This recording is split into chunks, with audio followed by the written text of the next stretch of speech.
Alright, let's do this one last time.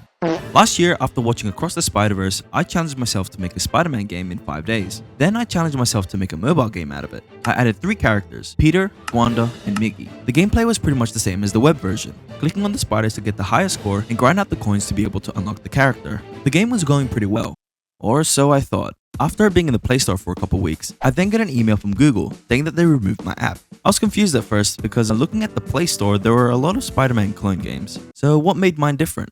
They got back saying I've used multiple Spider-Man characters to advertise my game, making children recognize my game more, manipulating them to download it just because they recognize the Spider-Man characters. I was pretty bummed out and was Seebs working on it for a while. Until recently. There was a sale happening in itch.io where a bunch of assets were pretty much 96% off. And I thought to myself, this would be the perfect opportunity to reskin the Spider-Man game and relaunch it.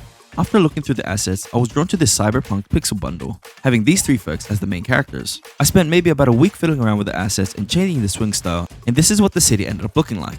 I also realized the old swinging style was way harder in mobile and making it difficult for children to play it properly. So I made it more friendly by just doing a simple tap to latch onto the nearest grabbable and tap again to release. So it'll pretty much automatically do it for you. It still gave the challenge of having to dodge the rockets. I was happy with how it looks, and honestly the game is still actually pretty shit. I even decided to come up with the most generic name ever, Cyber City Grappler. But it would mean the absolute world for you guys to try it out, and also leave a review. It can be a bad one, or if you want more videos, you'll give me a good one. Just kidding. But seriously. I guess this is technically my first official mobile game. You can check it out in the link below, or if you have an Android, easily search it up in the Play Store. I really had fun reskinning this game and importing it to mobile. And now that I'm kind of familiarized with the process, I'll definitely start making more mobile games. That is all for this video. Take care, and I'll see you all in the next one. Bye!